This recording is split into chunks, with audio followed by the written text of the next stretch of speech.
নমস্কার, চাঁদনি চ্যানেলে আপনাদের স্বাগত জানাই। আজ আপনারা শুনছেন একটি অসাধারণ গল্প, রাজ মুকুট।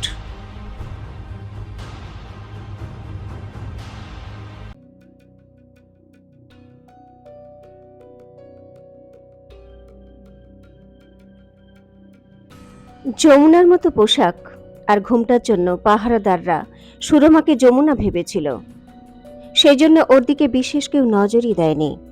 সুরমা তাড়াতাড়ি বীরেন্দ্র প্রতাপের ঘরে ঢুকে পড়ল, যেখানে বীরেন্দ্র প্রতাপ নিজের বিছানায় শুয়ে যমুনার জন্য অপেক্ষা করছিল। সুরমা আসার পর ওর পায়ের শব্দ পেয়ে ধীরে ধীরে বীরেন্দ্র প্রতাপ বলল, এসে গেছো তুমি? আমি কখন থেকে তোমার জন্য অপেক্ষা করছি যমুনা। সুরমার হৃদস্পন্দন বেড়ে গেল। বারবার ওর মনে হচ্ছিল যমুনা না এসে পড়ে।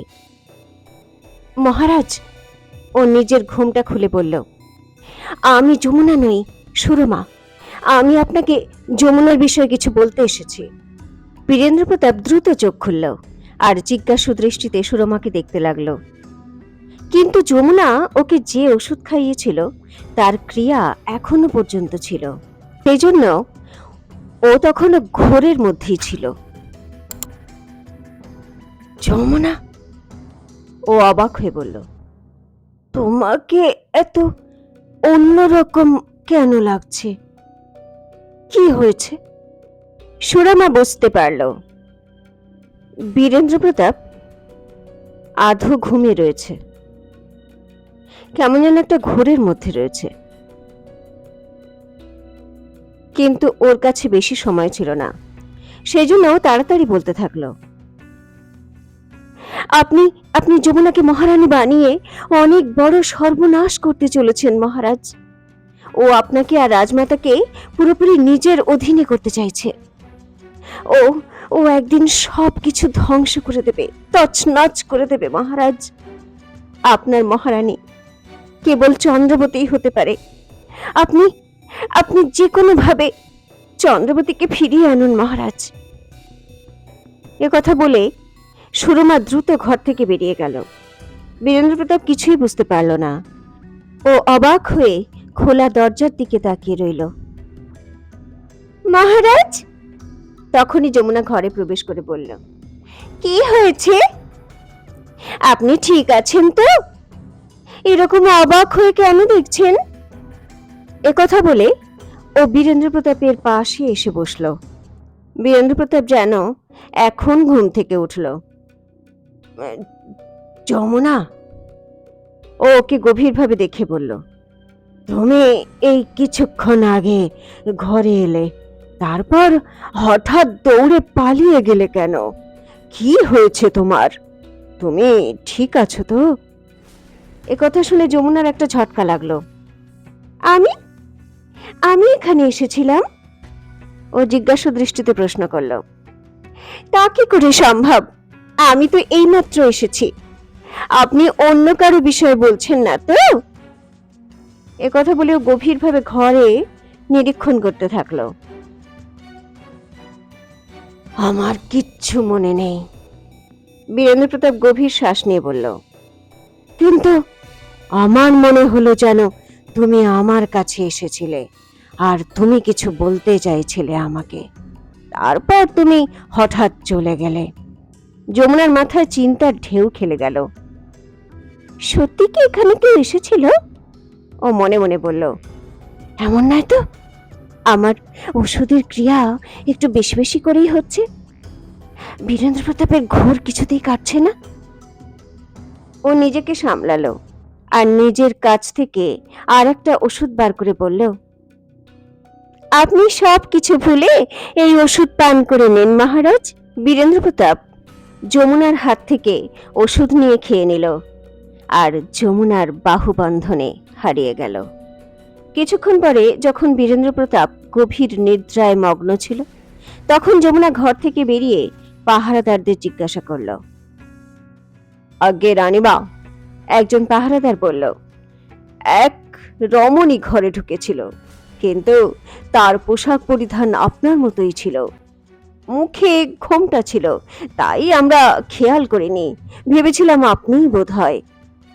যমুনা রেগে লাল হয়ে গেল। যোগেশকে ডাকো। ওর আদেশ শুনে পাহারাদার দ্রুত ওখান থেকে চলে গেল। আসলে রাজমাতা গার্গী যমুনাকে পূর্ণ স্বাধীনতা দিয়ে রেখেছিল। রানীমহলের বেশিরভাগ কিন্নর আগেই ওর বিশ্বস্ত হয়ে পড়েছিল, কেননা ও সোনার মোহরে মোহরে তাদের ভরিয়ে দিচ্ছিল। এছাড়া বীরেন্দ্র প্রতাপের দেহরক্ষী, পাহারাদার প্রভৃতির উপরেও ওর প্রভাব ধীরে ধীরে প্রতিষ্ঠিত হতে শুরু করেছিল। তাদের মধ্যেই একজন দেহরক্ষী ছিল যোগেশ। সে দৌড়ে এসে যমুনার কাছে দাঁড়ালো। প্রণাম রানীমা। ও মাথা নিচু করে বলল। আদেশ করুন রানীমা। যমুনা তীক্ষ্ণ স্বরে বলল, আজ এক পাটরানী আমার ছদ্মবেশী মহারাজের ঘরে ঢুকেছিল। সে মহারাজের যদি কোনো ক্ষতি করত তাহলে কি হতো? দ্রুত খবর নাও, কেউ, আর হ্যাঁ, এ কথা যেন রাজমাতা জানতে না পারে। যোগেশ জো হুকুম রানীমা বলে আদেশ পালন করতে গেল। যমুনা প্রচন্ড রাগে বলতে লাগলো, সে যেই হোক না কেন চন্দ্রপতির খুব কাছের লোক হবে। বীরেন্দ্র প্রতাপকে আমার বিরুদ্ধে লাগানোর জন্য এসেছিল। এবার আমি ওকে দেখাবো যে আমার বিরুদ্ধে কথা বলার ফল কি হয়। ওদিকে জঙ্গলে চন্দ্রবতী নিজের ঘরের জানালার কাছে বসেছিল। বাইরে হালকা বৃষ্টি পড়ছিল।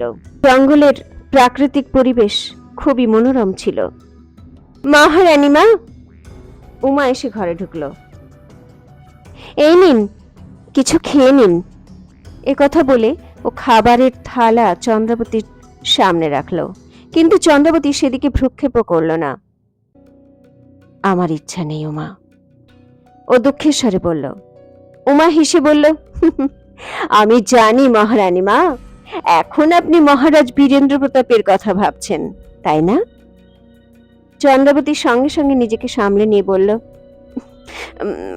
না তো, আমি কেন বীরেন্দ্র প্রতাপকে নিয়ে ভাববো?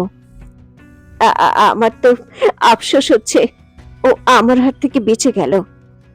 উমা খিলখিল করে হেসে বলল, আরে মহারানী মা, আপনি তো ঠিক করে মিথ্যেও বলতে পারেন না।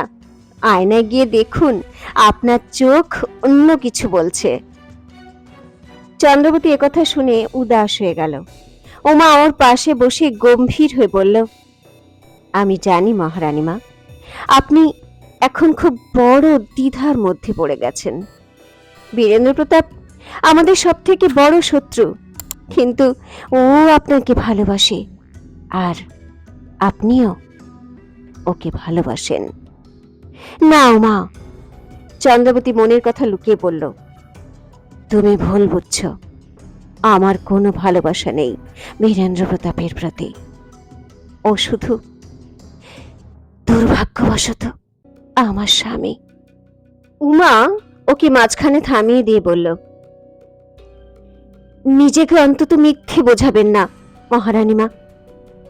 আমিও ভালোবেসেছি, আর ভালোবাসার অনুভূতি কি হয় তা আমিও খুব ভালো করেই জানি। আপনার এমন হঠাৎ করে অস্থির হয়ে ওঠা, আবার হঠাৎ করে উদাস হয়ে যাওয়া, এটা ভালোবাসা ছাড়া আর কি মহারানী মা? আপনার সব থেকে বড় দ্বিধা দ্বন্দ্ব কোনটা জানেন তো? আপনার মনের এই গভীর ভালোবাসা আপনার শত্রুর জন্য। চন্দ্রবতী আর কিছু বলতে পারল না, কারণ উমা ওর মনটা খুব ভালোভাবে বুঝতে পেরে গিয়েছিল। ও আর অস্বীকার করল না, বলল, হ্যাঁ তুমি ঠিকই বলেছ উমা, কিন্তু আমি কিছুই বুঝতে পারছি না আমি এখন কি করব। বীরেন্দ্র প্রতাপের চোখে আমার জন্য গভীর ভালোবাসা দেখেছি। ও যেন অত্যন্ত খুশি হয়ে নিজের বুক আমার তলোয়ারের সামনে পেতে দিয়েছিল আমার আঘাত নেবে বলে। আমি বুঝতে পারছি না উমা, আমি কি বীরেন্দ্র প্রতাপের এই প্রেম স্বীকার করে নেব?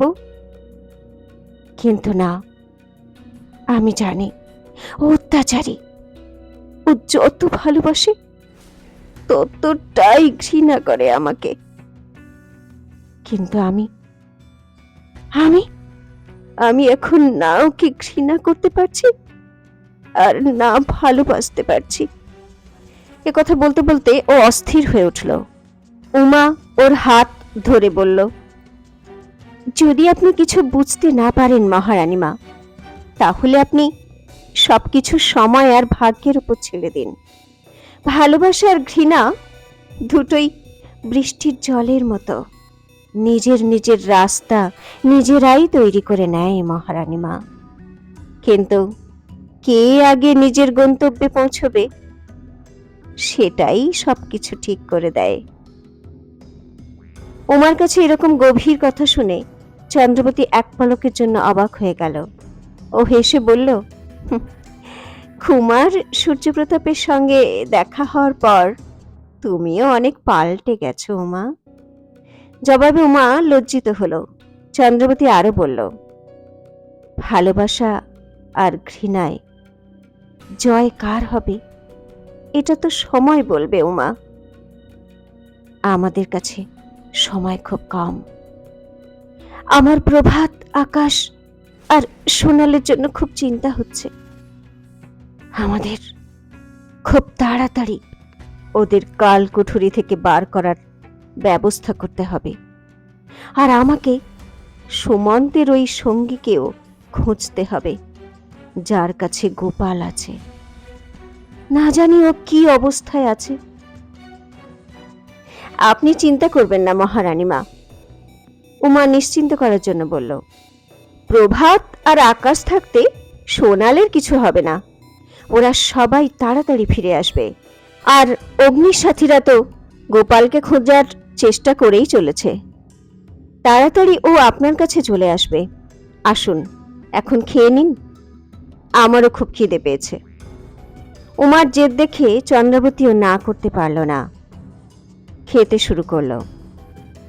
এদিকে রাজকুমার সূর্যপ্রতাপ লুকিয়ে রক্ষামন্ত্রীর সঙ্গে দেখা করতে গিয়েছিল। তারপর যখন ও অগ্নিসিংহের আস্তানায় ফিরল, তখন ওর মুখ ফ্যাকাশে হয়ে গিয়েছিল। কি হয়েছে সূর্যপ্রতাপ? অগ্নিসিংহ অস্থির হয়ে জিজ্ঞাসা করল।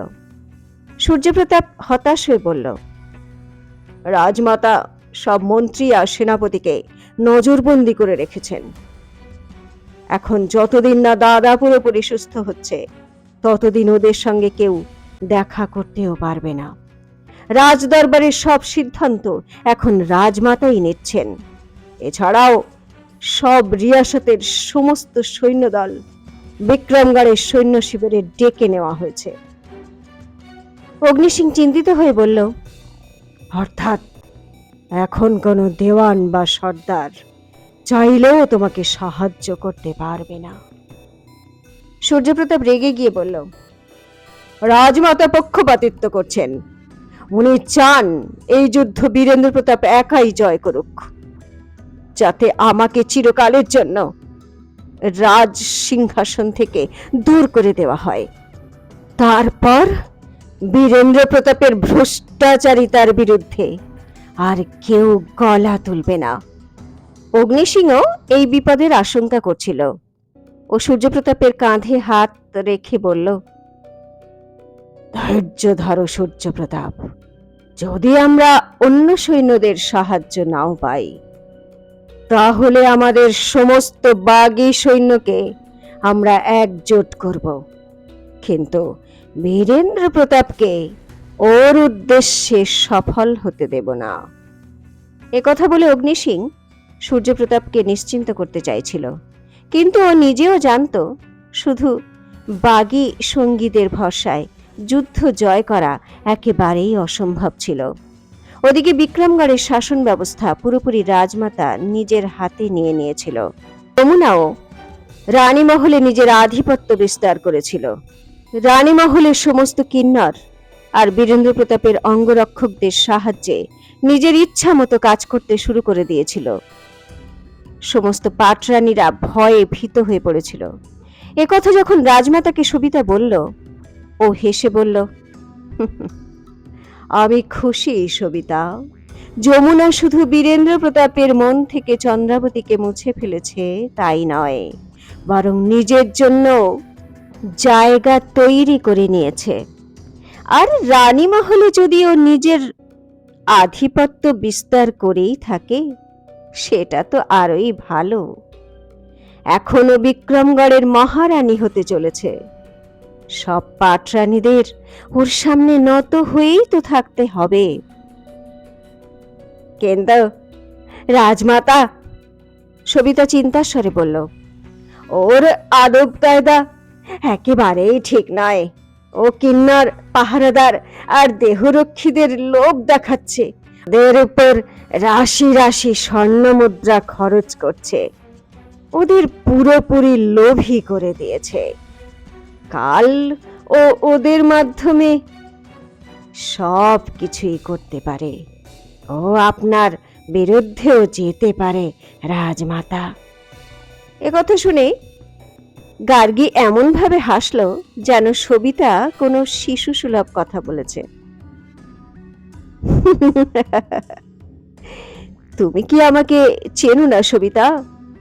আমি আজ পর্যন্ত কারোর কাঁধ এতটাও ভারী হতে দেইনি যে আমার সামনে নিচু হয়ে আমাকে প্রণাম করতে পারবে না।